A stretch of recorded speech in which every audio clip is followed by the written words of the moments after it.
Essa Taça Rio e o Flamengo jogará no Engenhão, no estádio Nilton Santos contra o Madureira. Fez um acordo com o Botafogo, ótimo passo, ótima medida, bom, né? Tanto para o Flamengo como para o Botafogo.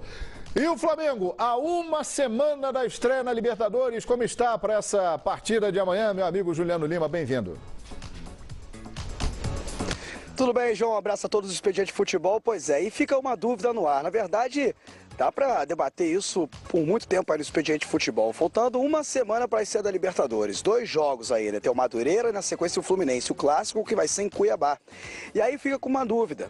Paulo César Carpegiani coloca um time titular agora contra o Madureira, coloca time misto, coloca titular nos 2 jogos, pensando, é claro, que tem uma partida importantíssima na próxima semana contra o River Plate. Ele deixou claro na entrevista coletiva depois do título contra o Boa Vista, né, na Taça Guanabara, que ele estuda a possibilidade de fazer um caminho diferente que o pessoal poderia imaginar.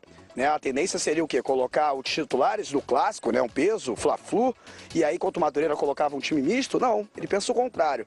É justamente colocar os titulares contra o Madureira e o time misto, no caso, reserva, o time misto contra o Fluminense. Levando em consideração a distância, a viagem até Cuiabá, levando em consideração o tempo de recuperação dos jogadores até a próxima quarta-feira. É claro, um jogo no final de semana, e aí até quarta-feira teria menos tempo para recuperar os jogadores. E o risco de lesão também, né? Você colocar aí força máxima contra o Fluminense, correndo o risco de perder um jogador importante na estreia da Libertadores. Então a tendência, como ele disse na entrevista coletiva, e também o que parece muito no treinamento, é que ele deve colocar os titulares contra o Madureira e os reservas ou um time misto contra o Fluminense, fazendo um caminho diferente do que a gente poderia imaginar, né? Se tratando de um peso, de um Fla-Flu, o Flamengo entrando aí com um time misto, mas pensando, é claro, totalmente nessa Libertadores. No treinamento de hoje não tivemos entrevista coletiva, tivemos um treinamento rápido, liberado para a imprensa nos últimos minutos, cobranças de falta e também Henrique Dourado batendo pênalti. E nesse momento, o assessor do Flamengo pediu para desligar as câmeras porque o ceifador estava treinando pênalti. Ele que foi muito bem no ano passado pelo Fluminense treinando pênalti, agora está aí tentando acertar também pelo Flamengo para ajudar o time na Libertadores e, é claro, no Campeonato Carioca. João? Perfeitamente. Já tem uma ideia aí do time do Flamengo que entra em campo amanhã, meu amigo Juliano Lima? A tendência, como você mesmo disse, é que amanhã o Flamengo vá com uma equipe considerada titular, não é isso? A tendência é essa. A tendência é o Flamengo entrar com força máxima, com o que tem de melhor, pensando no time que você e os amigos do Expediente de Futebol já imaginam desse Flamengo contra o River Plate. E aí contra o Fluminense, pensando num time misto, colocando os meninos, foram muito bem na Taça Guanabara, mesclando com alguns jogadores importantes. Lembrando, é claro, que jogadores experientes como Hever, Juan, a tendência realmente é que sejam poupados contra o Fluminense, obviamente, e devem entrar contra o Madureira. Agora, jogadores que precisam ganhar ritmo, como é o caso do Henrique Dourado, que acabou de chegar e precisa realmente ganhar esse ritmo de jogo, entrosamento com a equipe, a tendência até que o Henrique Dourado jogue as 2 partidas, tanto quanto o Madureira contra o Fluminense. E o Jonas também, né, o Juliano Lima? Porque o Jonas é o mais cotado para substituir o Cueja, que está fora, suspenso dos 2 primeiros jogos da Libertadores, né? Exatamente, a tendência realmente, já que ele já tem essa tendência de assumir a posição com o Cueja, né, suspenso pela Libertadores, então, assim como o Henrique Dourado, ele deve aí atuar nas 2 partidas até para ganhar ritmo de jogo, como eu falei, e também o entrosamento com a equipe. Dos demais pontuais ali, realmente ele deve fazer algumas mudanças no meio de campo, aquele meio campo ali que tem o Lucas Paquetá, tem o Diego, ele deve poupar esses jogadores contra o Fluminense, deve colocar contra o Madureira e por aí vai, né, pensando no meio de campo, na defesa, é claro. Agora o César deve jogar as 2 partidas no gol também. Então a tendência realmente do Paulo César Carpegiani é fazer isso, João. Jogar com o time titular contra o Madureira, mesmo sendo um time, vamos dizer assim, um time menor, né, de expressão em relação ao Fluminense, e no clássico, no Fla-Flu, que todo mundo imaginava o Flamengo entrando com força máxima para ganhar um certo peso, né, um teste interessante contra o Fluminense, mas tem a questão da viagem, tem a questão do tempo, né, até quarta-feira que vem para a Libertadores, enfim, então essa é a tendência que o Paulo César Carpegiani passou para a imprensa na entrevista coletiva após o jogo contra o Boa Vista. Então vamos aqui, Juliano Lima, deve ser isso, acho que a gente não vai errar muito não. César no gol, Rodinei tem crescido no conceito do Carpegiani e deve jogar na lateral direita, Hever, Rodolfo e René. Aí Jonas, aquela linha com 4 jogadores. Jonas. Jonas. Everton Ribeiro, Diego, Paquetá e Everton e Henrique Dourado. Provavelmente esse é o time contra o Madureira, né? Deve ser isso. É isso aí, assina embaixo, esse é o time contra o Madureira. Maravilha, cuidado que os mosquitinhos estão passando aí perto de você. E um abraço, hein? Direto desse belíssimo centro de treinamento do Flamengo em Vargem Grande. Valeu, garoto, um abração. Tá na hora de dar uma segurada, porque vem aí o jogo mais importante até o momento do ano, que é a estreia na Libertadores contra o River Plate. Força máxima contra o Madureira e segura contra o Fluminense ou não tem nada disso? Qual é a opinião de vocês? Hein, ô Savoia, o que você acha, hein? Eu acho que o Paulo César Carpegiani está coberto de razão. Ele tem que preparar o time, porque todo mundo sabe que é um ano atípico, sem pré-temporada. Ele está pensando na temporada como um todo, especificamente a Libertadores, que é o sonho de todo time brasileiro que vai disputar a Libertadores, que não ganha a Libertadores há muito tempo. Então, acho que ele está coberto de razão. Ele não tem que enxergar o Fluminense como um adversário a ser batido. Então, ele está pensando mais em deixar o time pronto para o jogo mais importante do time, que é a estreia na Libertadores. Está muito certo, Paulo César Carpegiani. Vai ter gente que vai criticar, vai ter gente que vai achar que ele está errado. Na minha opinião, acho que ele está pensando absolutamente de uma forma profissional. Concordo com ele. Vocês vão criticar aqui também, não? Ou tá certo? Não, eu vou criticar se ele não priorizar o jogo da Libertadores. Por 200 razões. Eu posso ficar passar aqui meia hora dizendo. Se você passasse 2 minutos, eu agradeceria bastante. Eu acredito no seu poder de ser. Olha, eu acho que você tem competência para tal. Não, Flamengo primeiro. Flamengo é soberano, tem hegemonia no estado do Rio de Janeiro. Atual campeão carioca, já ganhou a Taça Guanabara, já está garantido na final do Campeonato Estadual do Rio de Janeiro. Quer dizer, não precisa... Na final, não.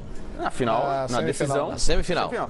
Se ganhar a Taça Rio, final. Então, aí que acontece? Não tem que ligar para o Madureira e nem para o Fluminense, com todo respeito ao Fla-Flu e tudo mais.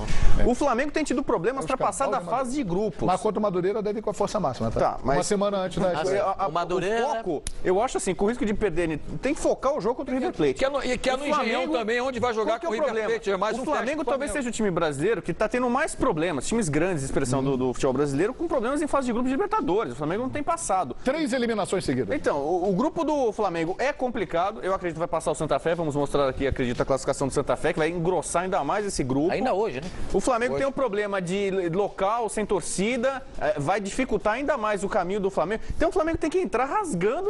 E é um adversário muito complicado. Não tem margem de recuperação. E tem péssima fase. O Flamengo na Libertadores passada ganhou os 3 jogos em casa e nem assim conseguiu se classificar. Então, o mínimo que tem que fazer é ganhar os jogos como mandante. Ganhou em casa, perdeu fora. Então precisa dar um jeito de passar da fase de grupos, sabe? Então tem que esquecer Madureira, Fluminense, Taça Rio. O Flamengo, mais que qualquer outro adversário, precisa dessa resposta para sua torcida que está ansiosa. Flamenguistas com menos de 40 anos não viram o título de 81, né? Sonham loucamente por uma boa campanha. Nem viram o Flamengo. Companheiros da Fla-Fox aqui falam isso todos os dias. Exatamente, né? Paquita da Nação, não viram nem Rubro-Negro, viram São Caetano na final da Libertadores. Falam, queremos ver isso porque não vimos. O presidente Brandão é o mais corneteiro? O presidente Brandão é amargo, é corneteiro. É corneteiro. Ele fala isso todo dia. Eu tô enjoado de ouvir o meu avô falar, o meu pai falar. Eu quero ver isso. Então, quer dizer, é um anseio que tem a torcida rubro-negra. Eu acho que o treinador do Flamengo está agindo corretamente. É isso, Pascoal? Ele vai pegar um adversário. O time do River Plate é o 13º colocado do campeonato argentino. O River Plate, a gente tem que entender, o campeonato deles é dividido em 2 partes. Não é como no brasileiro ou como no regional, que vai metade do ano e completa o ano. Lá é dividido uma parte num ano, outra parte no outro ano. No ano passado, o River Plate saiu, abandonou praticamente o campeonato argentino por conta da Libertadores da América. Até aquela vergonha que passou contra o Lanús, né? Ganhou em casa, fez 2-0, ainda foi derrotado pelo Lanús, jogando em casa. Goleado. Aquilo foi uma pipocada sem tamanho do time do River Plate. Aquele negócio, aí veio aquelas piadas lá do Boca Juniors, que são as galinhas, aquele negócio todo, que aí o torcedor do River Plate fica mais enjoado ainda. Mas eu digo pra vocês o seguinte, quando é Libertadores da América, o River Plate se transforma. É outra coisa. Lembra que aconteceu no ano passado? Foram lá jogar na Bolívia com os aviadores, Jorge Wilstermann. Levaram de 3-0. Tomaram a borrachada. Ih, não tira nunca mais. 3-0 não tira nunca mais. Quanto é que foi lá no... 8-0. Me lembra bem. Quanto é que foi aquele jogo lá no... 8-0. Ah, então tá bom. Então tá bom. Esse jogo, não pense que o jogo, e acho que o Flamengo age corretamente. Primeiro, não vai ter torcida. Segundo, pro Flamengo, é um terreno, e o Paulo falou aqui, pelo menos vai conhecer um pouquinho o gramado, é um terreno que ele não joga frequentemente. Então, acho que o Flamengo age corretamente nas duas situações. Primeiro, botar o time titular para jogar com Madureira, para ter um pouquinho de conhecimento, de referências do estádio onde ele vai jogar, iluminação, placa de publicidade, tudo isso. O jogador de futebol se orienta por alguns pontos dentro de campo. É importante que ele esteja lá para conhecer como é que é o gramado, como é que é a situação legal. E depois, contra o Fluminense, com todo respeito, nem no Rio de Janeiro vai ser o Fla-Flu. Será em Cuiabá. E o time não viaja, o time não tem desgaste. Exatamente. Aliás, olha, atenção, hein, torcida do Flamengo. Hoje, no Fox Sports, a partir de 9 da noite, um jogo que interessa a todos que gostam de futebol. E quem gosta de futebol gosta de assistir Libertadores da América, uma competição especial. Mas, em especial, você, torcedor do Flamengo, tem que prestar muita atenção hoje, 9 da noite, na transmissão de Independiente Santa Fé e Santiago Wanderers. Daí sairá o time que vai completar o grupo 4. O Santa Fé é o grande favorito, venceu o primeiro jogo por 2-1. Hoje joga em casa, no El Campín, em Bogotá, joga por um empate e muito provavelmente vai dar um time melhor, hein? E tem um time melhor? E tem um time melhor, trabalha bem a bola, tem velocidade pelo lado do campo.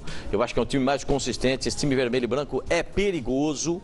A gente já viu o Santa Fé em outras oportunidades. É um time que tem boa característica de jogo. Acho que é favorito para passar. E não vai ser mais seguro. Para o Flamengo também não é moleza, não. Tá pensando que é mamãozinho com não. Imagina deixar. Não é, não, hein? Para resolver na última rodada contra o River fora. O Flamengo quase se classificou. Tava bem caminhada a classificação. Com o São Lourenço fora. E aí teve um tropeço na penúltima rodada, foi decidir com o São Lourenço na Argentina. Vai deixar para resolver com o River na Argentina, é melhor reclassificar antes, né? É melhor classificar. Então, muito interessante esse jogo, não perca. Independiente Santa Fé e Santiago Wanderers. Bolão Fox, pode ser, produção? Olha, dos últimos 10 jogos que fez como visitante, o Santiago Wanderers venceu 6, hein? Mas nenhum Mas perde em casa. Sei não, mas perde em casa, João. Não sei.